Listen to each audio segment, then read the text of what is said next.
Do you think Epstein killed himself?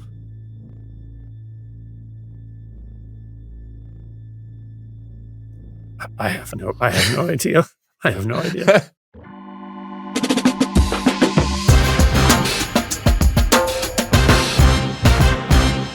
Hello and welcome to the Bulwark Podcast. I'm your host, Tim Miller. Delighted to welcome Senator from Connecticut. It is Democrat Chris Murphy. How you doing, man? I'm great, man. Good to see you. Thanks for having me back. Good to see you. I haven't seen you since Easter, maybe. We had a little, New Orleans Easter is a little different. It's a little different. It's a little different than, Hartford, Connecticut Easter. Than WASP Easter? Yeah. Okay. Well, we'll see how it's going. I want to talk to you about the state of play broadly before we get into Epstein and all this stuff and kind of the Democratic response to, this administration. I pulled up back in November of last year. You were talking to my colleague, Sam Stein, and that's what you said. He said, I'm crossing my fingers that we'll be in some normal world in which I can find some narrow areas of agreement with Trump, but I'm spending most of my time thinking and preparing for dystopia. And he shouted out a few thoughts about what that dystopia might look like, including arrest warrants for opponents and things of that nature. I'm wondering how you feel now in July, as compared to your dystopian expectations about the state of the country. We are living in a democratic dystopia. It's worse than I think I could have imagined. And I was probably one of the most alarmist voices even before he got sworn in. I think what makes this moment so urgent for me is that none of this is accidental. I mean, this is clearly a plan to try to undermine our democracy so seriously that we don't have a free and fair election in 2026. This is not a world in which he's going to cancel elections next fall or 3 years from now. What he's doing is following this, tried and true playbook from Hungary, from Serbia, from Turkey, whereby you just slowly, methodically crush dissent, crush the avenues of support that flow to your political opposition, such that when you have elections, people feel like they have a choice, but it's a fake choice. And really, there's no way for the opposition to gather enough oxygen in order to win. It's a really potent strategy because there is, no coup. There is no moment where the parliament building burns down. There's no day where democracy exists and then the following day it doesn't. You just stop being able to win elections. And that's sort of where I think we could be headed for if all of us don't recognize that we've got to engage in some, pretty exceptional, maybe ahistoric tactics in order to wake up the parts of the country that right now are still sleeping because they think that this is a normal political environment. That's interesting you went there. And there are like a million places you can go, right? The way that he's bullying universities and bullying bullying Coca-Cola. We're learning this morning Coke's changing their product thanks to the president, which is a small government conservatism at its finest. The immigration regime. To go straight to the elections, I mean, are you? I don't know. Because to me, I feel like I'm as alarmist as people get, and that's one area where I'm a little bit more sanguine, I guess. I don't know. I feel like the next year's elections will probably be pretty good for the Democrats. The way that our elections are run are so diffuse; it's kind of hard, to nationalize them. What specific things are you worried about the most in that area? Yeah, listen, I certainly am not, giving up on the fact that I think we still absolutely have a path to have elections that matter. But if we exist in a space where, the major sources of financial support for Democrats decide to sit on the sidelines because President Trump is micromanaging the economy and he is making people with money and resources pay a price if they step into the political arena. If there are, more Stephen Colberts, some of the most significant voices that explain the danger of Donald Trump to the public are silenced. If violence continues to creep into our politics so that a lot of our activists decide by next summer to just stay home because it's just a little bit too rough out there. If ActBlue disappears next summer when it's too late for us to stand up another way to funnel donations into Democratic candidates. If redistricting gets pulled off in a way where we just have a much narrower path to a majority. If red states do that, but Democratic states decide to stick to norms and wait for 4 years to draw districts again, we could be in a world where Donald Trump's approval ratings are 39%, and we don't win the House and we don't win the Senate. And Republicans smell blood in the water because they got away with the contraction of Democratic space enough to be able to withstand what should have been a bloodbath for them in the midterms, and they just crank the dial even firmer. Now, that's not inevitable. We have the ability to make sure that many of those things don't happen, but it takes collective action out there in the American public, and they're looking for us, the most significant and vocal and visible Democratic leaders, to show some fight. Yeah. So there are two things in there that I want to pick at. The first is, I think that money in politics is a little less important than people think these days. In 2025, I just think that the nature of how our elections are run, like the value of like the TV ad compared to what it used to be, isn't the same. All that said, it's not that there's no value to money in politics. And you said something that was kind of interesting. Like, do you feel like, and you're out there more than me trying to raise money, talking to donors, talking to big Democratic interest groups, are people being intimidated into not participating, into not donating at this point? Like, do you think that is happening, that there are going to be people that are worried about retribution and so they're not supporting Democrats, although they might have otherwise? Oh, I absolutely think that's happening. And I'm not necessarily saying that there are sort of active threats of retribution against specific Democratic donors. I think they are watching the way that Trump targets his political enemies, and they would rather just, for this cycle, stand down and stay out of the fray. So it's the sort of threat of retribution that's causing some, not all, Democratic donors to step back and just sit this one out. I just think that's true. I think that's happening. Yeah. It's interesting you said that, because it calls to mind Obama had some really tough talk for, Democratic elites basically recently, which was like, basically, I don't have the exact quote in front of me, but toughen up, like pull your shit together. Like it's time to get into the fight. You guys aren't the ones that are really a threat here. It's more vulnerable groups. Do you think that came from like this notion that he is also kind of seeing and hearing that a lot of these groups a lot of these individuals and groups are not stepping up?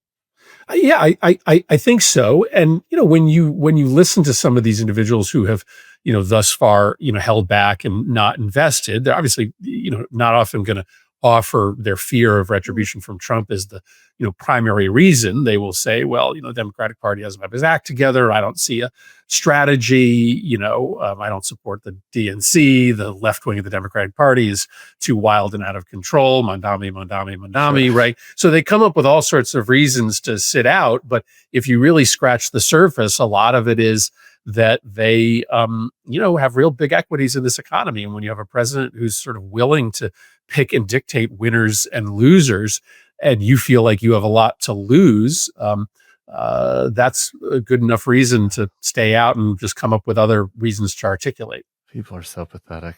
So hard to process this, Senator. Yeah, and listen, to the extent that people sort of believe what you may believe, that this is really dangerous, but there's not actually a danger to the 2026 elections coming off, that makes it pretty easy to just decide to check out, because you sort of feel like even without you, the momentum will still head in the direction of a correction. But if everybody makes that decision, right, well, I can just stay out. I just have seen this play before. Republicans are going to have their comeuppance in the midterms. If everybody hangs back, then that momentum doesn't get created by itself. It's a good caution. And I think that was a key reason why Hillary actually lost in 2016, but we're not going to go relive the 2016 presidential cycle. Okay. One more thing that you said, is on the redistricting. Cause we're already seeing this. There are two things. There was, my colleague Lauren Egan was talking to some of the California state legislators who are like, we're better than this. We care about democracy. I'm not going to be for the Newsom plan if they try to, push through a redistricting in California and match Texas. See, in Wisconsin, that the Democrats wanted to redistrict, but there's now a liberal majority on the Supreme Court, but they're saying, well, we're going to wait till the normal term.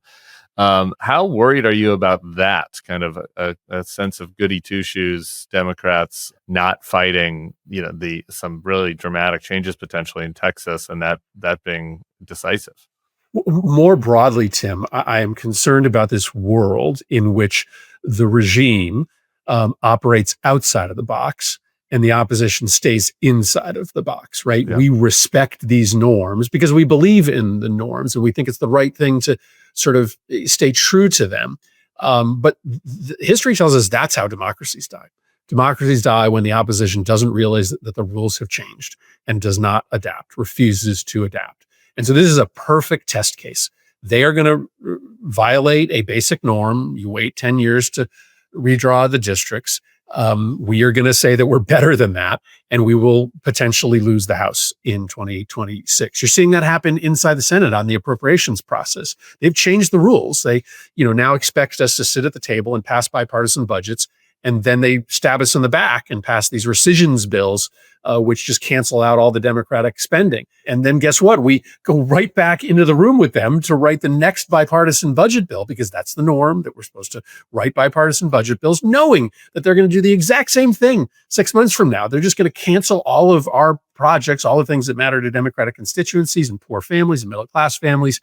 But the norm of bipartisan appropriations is so important that we stick to it. I just think if that's the world in which we live in, if we decide to continue to be polite and norm observant, that's how the democracy fades away. Do you worry about okay, let me be the norms defender for a second. Do you worry about the other side where the democracy fades away because, the opposition decides they don't actually care about the rules either, and so these rules were fake from the first place, and then it just becomes, kind of a zero-sum fight of people who don't actually care about liberal democracy anymore? Well, but we do believe in the norms. And so I think we can be nimble enough to say at this moment, we need to adjust to their tactics so that we can get back to a world in which we treat each other fairly. Yes, we should probably, all do redistricting at the same time. But the way that we protect that norm is by being nimble enough and bold enough to say, right now, we need to suspend our fealty to norms in order to protect them in the long run. Okay. It's interesting you're saying all this. I had a little note down here that I was like, in the first few months of the administration, I was hearing a lot, behind the scenes from Democratic strategists and from regular people. Democrats are wusses. Nobody gets it. Nobody's fighting hard enough. They don't understand, except Chris Murphy. He does get it. I'm hearing a little less of that lately, though. Do you think that's because...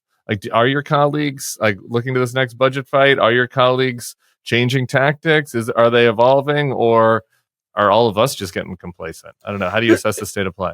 No, I think that's the question, right? I mean, if people just accepted the idea that there's not going to be this fight that they had hoped to see, and they're channeling their energies into other avenues, I think that's probably part of what's happening. But yes, my hope is that Democrats decide to fight for something this fall, right? We are once again at a moment where we need a bipartisan budget in order to keep the government open and operating. We should fight for something that is important to this country, whether that be, trying to stop the size and gravity of these healthcare cuts that are happening, or perhaps just requiring the Trump administration to stop behaving so illegally, require them to spend the money that is appropriated in these bills, and show that this matters enough that we're, willing to engage in some risk-tolerant behavior to get it done. Republicans are always willing to shut down the government over something that they care about. We should too. Yeah. I agree with that. So that you think that's it, the healthcare cuts? I mean, it helps if the thing you're fighting over is something tangible that people get. I think that's sometimes the problem with this, where it's like, well, we're gonna fight over just the principle that there shouldn't be rescissions, and what I mean. It's like people are like, "What the fuck are you talking about?"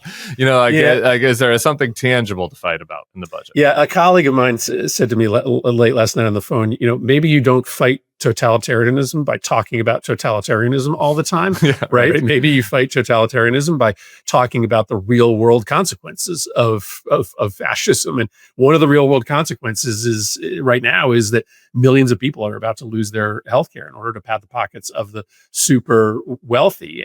That's worth fighting over in this budget. Listen, they did their reconciliation thing. They stripped healthcare from 17 million people, and the rules allowed them to do that with 50 votes. Now they have to pass a bipartisan budget. The rules say they've got to do that with Democratic votes. And so it's not, unfair play for Democrats to say, you know what, if you want our votes this fall, then you have to blunt the rough edges of what you just did. We want to make sure that this doesn't result in hundreds of hospital closures. We want folks with Obamacare to not see massive premium increases.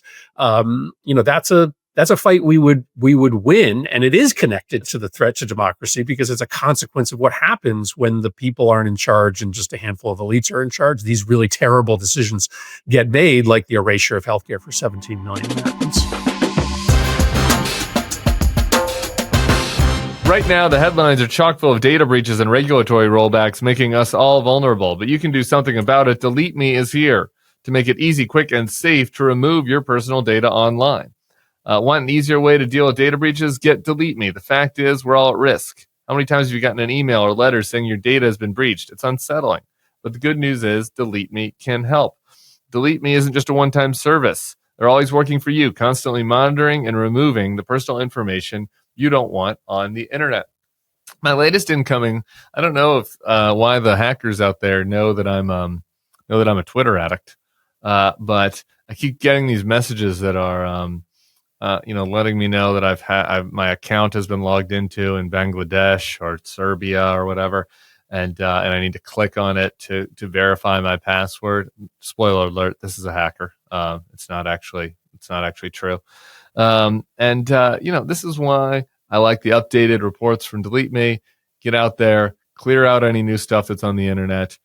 Try to protect me. I don't want to be the next John Podesta, and neither do you.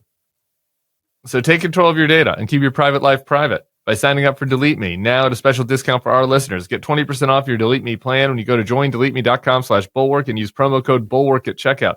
The only way to get 20% off is to go to joindeleteme.com/bulwark and enter code Bulwark at checkout. That's joindeleteme.com/bulwark, code Bulwark.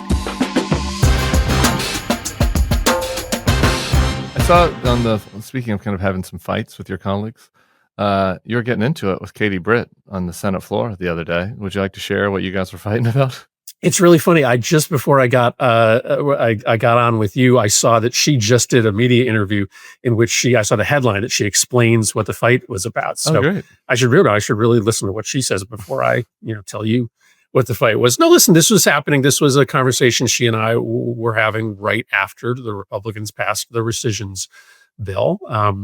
And I was, she and I write the Department of Homeland Security budget together. She's the chairman. I'm the top ranking Democrat. And I was saying to her, how on earth are we going to write a bill to fund the Department of Homeland Security when the president is engaged every single day in illegal activity? He is ignoring the funds that we have appropriated to protect people. He is not observing the asylum laws of this nation. And you guys have telegraphed to us that even if I sit down and write a bipartisan bill with you and get something in there that's really important to, my state or, the people that I care about, you'll just use the rescissions tactic to cancel my spending afterwards. Like, why would I trade baseball cards with my friend if he tells me I'm going to break into your house tomorrow night and steal my cards back? So that was the nature of the argument that I was making. She can speak for herself as to the argument that she was making. Did you feel like you made any ground? Well, I mean, I do think Republicans understand the mess that they have created. I don't know that they're willing to solve it, but it is true that you can't really come to a bipartisan agreement on a budget if you're staring your partner in the eye and telling them that you're going to use this dirty trick, rescissions, in order to cancel out the deal within months. Yeah, I guess I just mean part of the reason why people liked it, and I think why people liked it, we didn't even know y'all were saying, but responded to it, was like a lot of us are pissed. And we hear a lot from Democrats like, behind the scenes, like my Republicans understand that some of the stuff they've really gone overboard on, but they can't really say anything because of their voters. And like, it's sort of like, aren't we we're in year 9 of this. Aren't we past this? I mean, I understand that you want to have comity with your colleagues, but I don't know. Isn't there a moment for like getting in their grill and being like, you guys have masked agents of the government snatching people off the street and you're putting them into deportation camps? Like, what are you do? Oh, and you want me to do a bipartisan bill with you about whatever, a bridge No, fix? Tim, like I listen. I think there was nobody here who sort of did more bipartisan work over the last 4 years than I did. The gun bill, the immigration bill, Sure. the electoral count reform act. So I've been willing to be in the room with these guys, but not right now, because I think right now they have all decided that they are sort of up for the destruction of our democracy. And right now this is a moment for fights, for making them uncomfortable, not for providing them kind of a veneer of bipartisan agreement and legitimacy over a regime that is wildly illegal, unconstitutional, and stealing from the American people on a daily basis. I want to ask you about a couple of those fights that are a little bit harder. Like the healthcare fight at some level, I mean, it's very serious and very important, but it's also easy. Like it falls on partisan lines. American people are upset with them over that. If you look at the polls, right? So it's a safe place to argue. Here are a couple other things in the rescissions bill. And you're talking with Katie Britt, who's the Homeland Security chair. Like, should there be a fight picked over the way that they are, handling domestic detention of migrants, of in some cases citizens, green card holders? And there's the veteran that was held for 3 days prison at some Democrats are afraid to fight on the immigration thing, but to me it's like, why would we work with you on a budget that is being used to house like Everglades prison where people are being held there even though they haven't committed any crimes? Yeah, and it's even worse than that. I mean, these prison camps that they are creating are also just a means to enrich their donors. People are getting absolutely filthy rich off of the construction of these camps in Texas and in Florida and other parts of the country. It is fundamentally corrupt, not just in terms of how they are treating human beings, as if they are subhuman, as if they are animals, but also in the way in which they are using taxpayer dollars to just pad the pockets of their wealthy donors.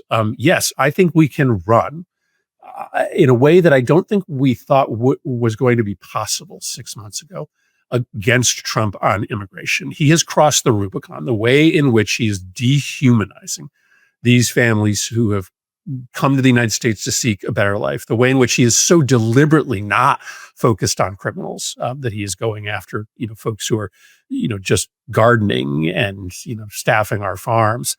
I think, has flipped the script for us. This country, there are mean people, there are spiteful people in this country, but most people still believe in the dignity of human life, and the way in which he is treating these immigrants as if they are animals, as if every single one of them is a threat to the United States, I think has really sort of turned the conversation in a way that allows us to win a whole bunch of swing votes. Now, only if people agree that we're going to fix the problem the right way, right? Sure. I mean, they're only going to support us if we actually are serious about border security, if we're going to fundamentally reform the asylum law so that only the right people get in, if we are willing to say, you know what, there is a limit to how many people we can take through the southern border on a weekly or monthly basis. If we have a credible plan for how we're going to be better on border security, the way in which he has animalized the immigrant community provides us a real political opening. And this was a Human Rights Watch report from, I think, yesterday or Sunday. Migrants at a Miami immigration jail were shackled with their hands tied behind their backs and made to kneel to eat food from styrofoam plates like dogs. Like the prisons are so overcrowded. The detainees are not getting access to food, cleanliness. There's conversations about how it kind of smells like shit in these detention centers. A lot of these people didn't even commit any crimes. Is there any hope that there can be any oversight put over the treatment at these facilities domestically? Well, certainly. Listen, of all of the things you could bring to a negotiation over a budget this fall, one of them could easily be that you improve the conditions at these facilities, that you have an actual vetting process to make sure that the individuals there are either who you say they are, people who have committed crimes, or at the very least aren't American citizens. As you heard, when Democrats went through Alligator Alcatraz, there were people shouting at them from the cells that they were American citizens, that they were there without any legal justification. So that could certainly be something. Here's what the other side will say about that fight, though. If you have that fight, then the Republicans will be like, look at the Democrats. They only care about the gangsters, and they only care about the Guatemalans that are, who came here illegally and didn't come the right way. And that, they care about the people the rapists that we have in these prisons. They care about them more than they care about you. And right. So that's a way. So I'm saying that an option is to make that one of the things you fight for in the budget. But what we also know is that the American public is sort of turning against the president on this. The way in which they're treating immigrants is just so distasteful. But by and large, the only way that those stories are getting out right now is through the press. The party, the Democratic Party, the left, is so conditioned to believing that this is a losing issue that we really haven't been running any kind of substantial public relations campaign to shame them for the way that they are treating immigrants. So we can heighten the political problem for them by simply being louder about the unacceptability of these conditions, while saying that, listen, yes, we do believe that there's a universe of people who shouldn't be here in the United States. If you've committed a crime, if you are an actual threat to the safety of a community, you should be turned around and deported. But that's not what they're doing. The people that are subject to these conditions, by and large, have no criminal history and are no threat of violence to these communities. What about the masks? Should the ICE agents be allowed to wear masks? No, absolutely not. There's legislation, right now that we've introduced. And I think people largely get this, right? People want their police officers in their community to identify themselves. You don't want the judges who are adjudicating your cases to be secret. What the mask becomes is just a cover for illegality and for brutality, because if nobody can identify the law enforcement officer that's beating the hell out of an immigrant, then everybody can get away with it. And I think this is increasingly important as we staff up ICE. Let's just be honest. There is an element of folks who are going to be drawn to these jobs that see it as a bonus that they can get away with masked vigilantism. And as you hire into ICE so quickly, the standard for who you hire is going to go down and down and down. The Border Patrol can't hire more than 1,000 people a year because we just can't find more than 1,000 people a year who actually satisfy the criteria. If ICE decides to hire 10,000 people this year, man, there are going to be some pretty unsavory people who get hired, and the masks allow them to sort of get away with a level of depravity that none of us should accept. Also feels pretty risky in a heavily armed country. A lot of these states, you got people with concealed carry, and you got unidentified masked men jumping out of a van and grabbing people. I mean, I think that's going to lead to some pretty concerning situations, even for that. I mean, like, honestly, for the safety of the ICE officials. I'm not, and again, not because I want, please, like, do not misunderstand me. I want everyone to treat, federal agents with respect. I'm just saying, if masked people come out of a van and start grabbing people in a country where there are a lot of folks with concealed weapons, that's going to lead to violence at some point. Well, one of my colleagues was speculating that the reason that these, very high profile raids are happening in a place like California and not happening, at least as visibly, in places like Arizona, is because of the worry that in a community with, folks who have concealed weapons, it's going to lead to a shootout. And that shouldn't ever be the reason why you aren't enforcing the law, that you're worried you're going to get shot at. One last maybe unpopular fight, but I'm wondering about when you come up to the next budget bill and these rescissions. And it's just horrific that this party, these guys who ostensibly are Christians, are just cutting the bill that feeds the poorest people in the world. We've cut the funding for UNICEF in the last bill. Huge amounts of cuts to USAID, obviously.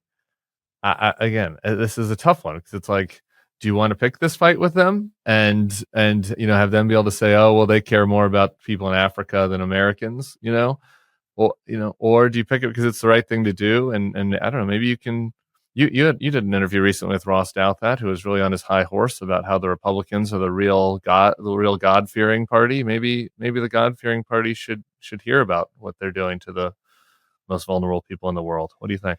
Yeah, I mean, listen, I think you're making a mistake as a political figure when you're sort of involved in way too much gamesmanship. Authenticity is the coin of the realm in this business right now. And so if you care, as I do, about using the power of America in order to try to relieve the kind of death and suffering that happens in super poor places across the world, and also to, enjoy a bit of advantage to American reputation by helping to save those lives, then just say it. I think we are building a moral case, right? We are showing the country that we care much more deeply about humanity and human life than Republicans do. And we express that by caring and talking about the treatment of immigrants. We express that by talking about the decision to, pass along a brand new tax cut for billionaires at the cost of millions of people dying overseas. And so, yeah, we can really finally sift through the polls and find the one thing that connects with the largest group of people, or we could just talk Do you about get your sense what we that any care of your about. colleagues actually care about the death that we have wrought upon the poorest children in Africa? Have any of them mentioned that, brought that up? Worry? Something they could work with you on? Hey, Yeah, Chris, maybe I could work with you on the fact that we should not let 3-year-olds in Africa die because they can't eat while food goes to rot in a warehouse in Dubai. Anybody mention that to you? Well, yes, they do mention it, and then they vote to cut the money because what they really care about is their job. I guess I was sitting on the floor that night as they were passing, $4 billion of cuts to UNICEF and, programs that keep poor, malnourished kids alive overseas. And, they were just so cavalier about it. They were just sort of watching their watches to, see when they could, get out of town to, head back to their vacation house. And, it just struck me why is this job so good? Why do people care so much about being a United States senator that they would abandon their principles and just sign up to be an employee for Donald Trump? Because no, there were a bunch of senators who know that it's the wrong thing, that know that it's not necessary to balance the federal budget to kick kids overseas off of malnutrition assistance. But right now, they're just employees of Donald Trump, and they are so worried about losing their job. They're so worried about a life that doesn't involve being a United States senator that they're willing to check their morals at the door. So I don't know. I maybe we just have a famous biblical story, actually, how you just kind of do that. You go, if you care so deeply, that you go that you let people die and suffer, because you want to hold your job at the, alongside the other elites. And wasn't that one of the stories? I don't actually think that's what's in there. I'll have to ask Ross about that. But it's but are we going to live in a world in which we, believe that they're sincere and we just sort of hold out hope that eventually we'll get Republicans to cross the aisle and work with us on, making sure that more people in America have health care, or making sure that more people overseas don't die of starvation? Or do we, confront them and just fight the fuckers? I'm for fighting. Here's another thing to fight them on: the Jeffrey Epstein case. Do you think that and it seems like they're covering up information that they have about Donald Trump's relationship with Jeffrey Epstein? I think just that simple sentence feels true at this point. Well, they're covering up something. They're either covering up information that they know is true related to Trump's connection to Epstein, or they're covering up the fact that there was never any secret dossier and they told a lie for years and years. Seems pretty good. I mean, if you believe what Dick Durbin wrote in that letter, though, if they had FBI officials going through these documents, then there has to be something in those documents. I mean, 20 years of Jeffrey Epstein pedophilia. They don't have anything. The DOJ doesn't have anything. I found that hard to believe. Right. And you also have voluminous video evidence of the deep connection and friendship between these two individuals. So yes, the much more likely story here is that they've got really damaging or embarrassing information, either about Trump or Trump and some of his, close associates, or this file in the way that they claimed does not exist, and it kind of unmasks the fact that many of their conspiracy theories have, very little there. It's a bad story for them either way, and I don't think it's going away. If the Democrats do take back control of Congress, either body next year, you think that there should be investigations into this, investigation into the cover up? Should that be a priority for oversight or whatever? Yeah, I mean, we'll be able to find out what's going on, and absolutely, like this is an important story to tell. Patel, subpoena, right? Like that should be a worthwhile endeavor, you would think, or is that a distraction? Well, I think that might be a worthwhile endeavor for many reasons, not just to get to the bottom of the Epstein files. So, do you think Epstein killed himself? I have no idea. I have no idea. That's a legitimate answer, though. But having no idea is a legitimate answer. It is. I don't know. Yeah. I've been kind of left to wonder. I don't know. Maybe I'm a pod bro conspiracy theorist now, but I've been spending a lot of time reading Epstein stuff, and it's like it's insane to think that Jeffrey Epstein and Ghislaine Maxwell are the only people that have been indicted for his behavior over multiple decades. Like there are other people involved. That's not to say he was murdered, but there were other people involved that have been protected. Yeah, listen. I will admit that I have just conditioned myself over the years to be really skeptical of these conspiracy theories, and obviously, monkeys will write something coherent if you put them in front of a typewriter long enough. So one of these, conspiracies is probably true. So I gotta go vote. There are these pesky little things on the Senate you gotta floor go vote? votes. I gotta go now. vote. See this now. This will be part of the Epstein conspiracy. As soon as we start getting into the murder, Chris Murphy's like, "Sorry guys, I gotta go vote." Okay, just really quick. Can you just give me 30-second rant on crypto and on the Genius Act? Because I really wanted to ask you about that. Just give me a rant about this crypto bill that went through because I haven't covered it yet on the pod. Yeah, so Congress just passed with bipartisan votes a bill that essentially legalizes Donald Trump's crypto corruption. So it's a bill that regulates stablecoin, which is, a pretty small segment of the crypto economy, but a really important and growing segment of the economy. And regulating stablecoin is not in and of itself a bad thing, but there's a provision of the bill that says if you are an elected official or if you are a high-ranking federal government official, you can't issue a stablecoin. Like if you're in government, if you're regulating stablecoin, you can't issue and market a stablecoin. But the bill provides one specific exception for one individual, Donald Trump. The bill literally says, I can't issue a stable coin. Marco Rubio can't issue a stable coin, but Donald Trump can. And the idea that we just legalized his corruption, we put him in charge. We just gave Donald Trump all these new tools to regulate stablecoin, to decide winners and losers, to prosecute or investigate certain actors in the industry. And then also said that it's okay for him to be the biggest player in the industry. Like, what the fuck? Like, what are we doing in Congress as Democrats, if not to draw a line and say, at the very least, we are not going to enable the corruption. Like, maybe we can't stop all of it. But the idea that Democrats provided votes to pass this bill, it just is head shaking to me. I'm going to bring some of your colleagues in to ask about that. All right. Thanks so much, Chris Murphy. We didn't get to AI stuff we're trying to do. We didn't get to bro talk. So you got to come back for both those segments. AI is maybe the most important thing happening in this country today. So let's go ahead. We'll do a bonus segment for you, for Bulwark Pods, folks. AI and bro talk. All right. You just let me know when you're available. See you guys. All right, men. If you're out there in one of those bathing suits with the uncomfortable liners, thing that gets all tangled up down there, makes things feel awkward when you're going to the beach. Well, let me tell you, we've got a sponsor that's found a solution to your problems. It's Fair Harbor. This episode is brought to you by Fair Harbor, makers of the world's most comfortable swimwear. If you're heading to the beach or have a vacation coming up, pack their Breeze Knit lined trunks and say goodbye to the mesh lining forever. They're soft, chafe-free, and built to move. Fair Harbor trunks are perfect for swimming, lounging, or soaking up some sun. A variety of designs and styles make finding your favorite pair easy. And Fair Harbor's super soft built-in liner keeps you comfortable all day. You'll never go back to mesh line trunks again. Trust me. Now I got to tell you,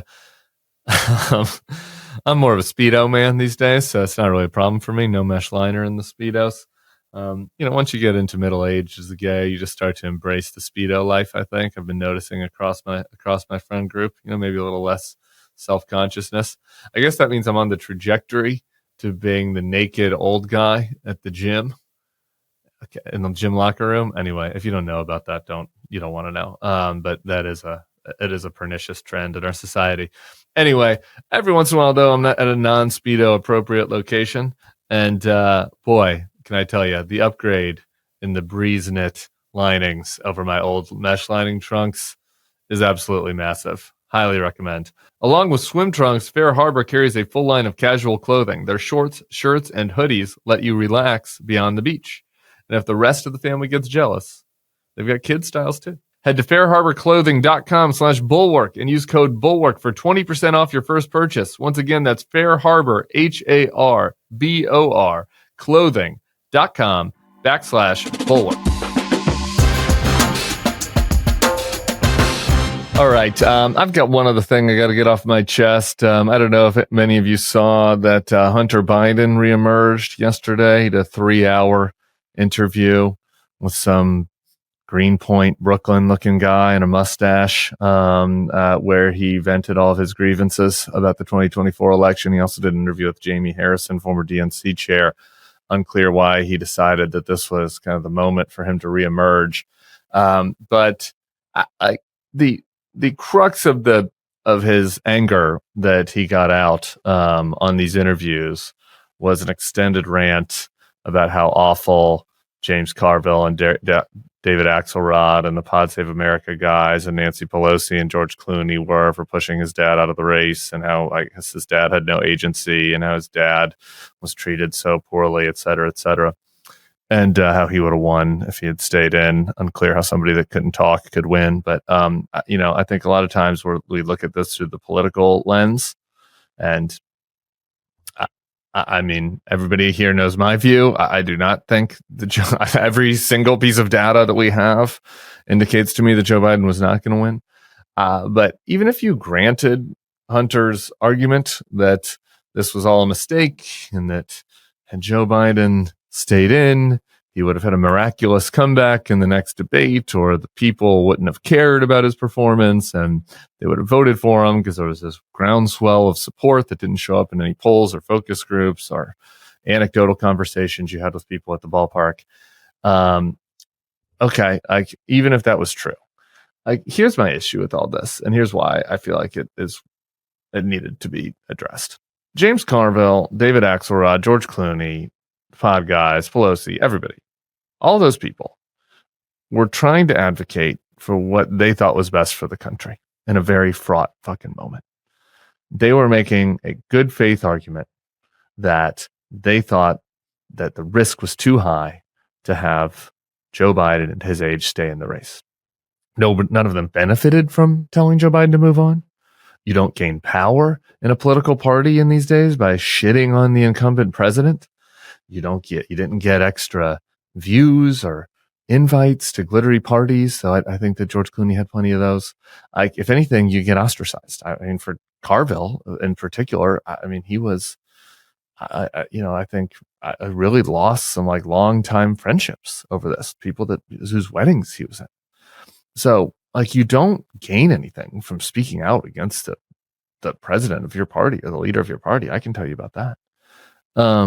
So this notion that this was all about, people's egos or their selfishness or their access is just wrong. It's just insulting and wrong. And maybe their opinion was wrong. I tend to think they were very correct, but they weren't doing this for some personal gain. These people wanted to beat Donald Trump at a deep, deep level. That's what motivated them. And they're also reflecting what voters wanted, which was not to have to choose between these two old men. So I don't, that is what I am attracted to. That's what I'm attracted to in this moment. That's what I'm attracted to about Chris Murphy. I want to hear from people that want to save this country and beat Donald Trump, and that they care about that with a passion in their heart, and they put themselves on the line to do it. And they're willing to piss people off if they have to do it. Because saying what is true and saying what is right and fighting against this authoritarian nightmare is what matters in this moment. And that's what I care about. And that is my issue with Hunter Biden in this thing. Because who did not have the country's best interests in their heart this whole time? Hunter Biden. Hunter was a millstone around his father from day one. Sure, he was smeared unfairly at times, and I understand that he'd be mad about that. And if he wanted to lash out at the people that smeared him, I'm fine with that. But he also was the cause of scandal after scandal, to line his own pockets and to get money to help pay for like the legal needs that he had for his various crimes and addictions. He said in this interview that he was qualified to be on the board of Burisma, the Ukrainian national gas company that was at the heart of all these controversies. Really? You seriously think a Ukrainian natural gas company was going to put an unemployed crackhead on their board if their dad wasn't the vice president? Like, it's crazy. And I'm sorry for using pejorative. I get the addiction part. I have friends who had dealt with addiction. I'm sensitive to it. And so like his choices during that period, whatever, they didn't help his dad or the country, but it's okay. I get it. But what about his behavior after he was clean? Like, one of the things that he was spending the money on that he was getting from the paintings that he was selling, like trading off his dad's name, was to pay for lawyers to try to prevent himself from having to recognize and pay alimony for his own child. That was sober Hunter. Sober Hunter didn't want to parent his kid. And so he was sending lawyers to Arkansas with money he got from selling access to his dad to try to avoid accountability for that. That's sober Hunter. That was also in conservative media. Their attacks on him on that weren't a smear. That was true. That was his behavior. And then that takes us back to his behavior after the debate, when apparently he was sober. At this fraught moment for democracy, Hunter is in there agitating for his dad to stay in the race, not because the polls, not because he's a political expert, because he needed the legal protection. So again, I don't know. Maybe Jill and Hunter are the only people that were correct. And if Joe Biden had stayed in the race, he would have muddled through and won in the way Kamala lost because people are racist and sexist, or I don't know. I guess anything is possible in this world. We've elected Donald Trump twice. But my issue with these guys and this family is just this woe is me concern about the Biden legacy and about Joe Biden and about their reputations and about this internecine fighting between Democrats. It's never about the country. It's never about what was best for the country. It's never about what was best for beating Donald Trump. It's never about having passion and energy and doing selfless things in order to ensure that we save the country. So we're here now, in part because of their hubris, in part because Hunter Biden, who had no right, was around his dad in these final days and centering his own legal issues and centering Joe Biden's ego and Joe Biden's legacy over centering what would be best for the country in order to prevent this nightmare of a second Donald Trump term. So thanks for nothing to Hunter Biden. He's out there doing the rounds. I think for most of this podcast, we're going to be focused on what's actually happening in this country, and we're going to focus our outrage at the people that are just perpetrating a horrific immigration and retribution regime on the American people that they don't deserve. And I think that is probably what I would recommend that the Bidens be focused on as well, if they wanted to do their best to rehab the family legacy. So that's that. We've got one of my faves on tomorrow. She's even spunkier than me. So I look forward to it. If you stuck around for this, you're definitely going to stick around for tomorrow. So we'll see you all then. Peace.